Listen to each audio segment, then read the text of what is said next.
my body and extended my hand. I created a straight line between himself and I as he came in hard with his attack.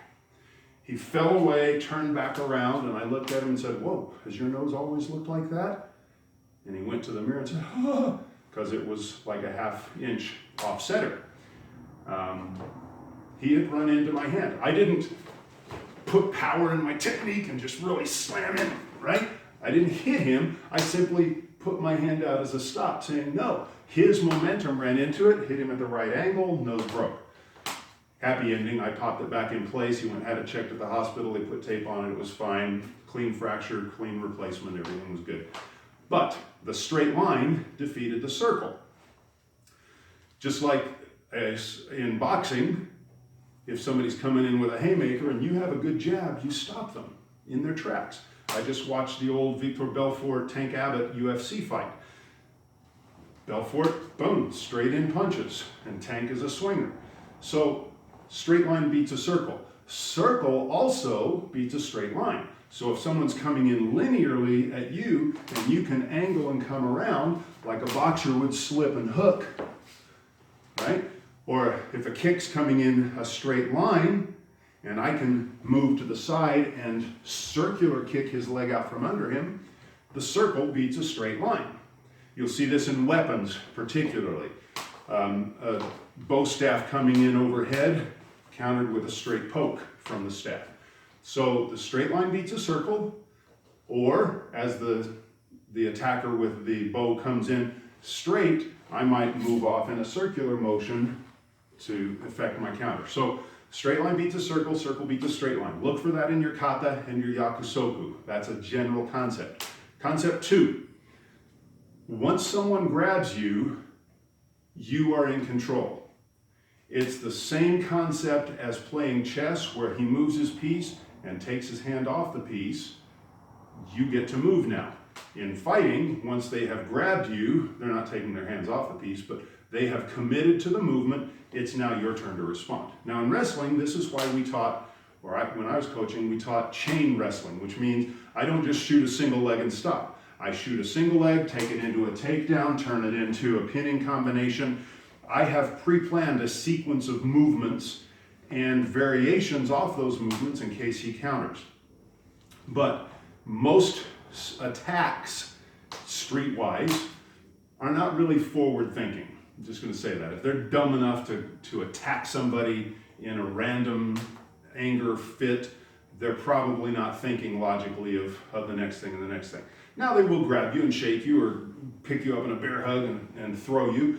But if they picked you up in a bear hug and then threw you, they're probably not thinking of what to do next, and they have to come up with it. And so there are going to be gaps in their chain. Those gaps are their hand coming off the chess piece and your chance to respond. Understand that even though they feel in charge, and you may think they're in charge when their hands are on your throat and shaking you around, if they're shaking me around here, what are my hands doing? They're free. I can use them for anything I want. My legs, now if I'm being shaken around, I'm probably not going to lift up one leg and reduce my balance by 50 or 60% by lifting a foot off the ground. I don't want to stabilize myself, but still, my feet are free. I can step. If I'm in a headlock, I can step, move behind them and take them down. If I'm being shaken in a choke, I can plant to reduce the shaking and then use my hands. I can step, come over their arm. So my feet and arms are free, theirs are committed to the action. Understand that being grabbed puts you in charge. It's not them taking charge, they have just put you in charge. They've said, my hand's off the chess piece, you move. So that's concept 2. Look for that in your kata and your yakusoku. Concept 3 deals with weapons.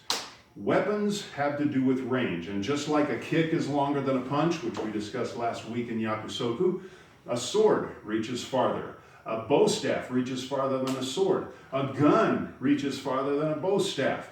A rifle reaches farther than a handgun. A bazooka reaches farther. A torpedo, extrapolate to what you want. The advantage of any weapon is reach. We have 2 responses to that.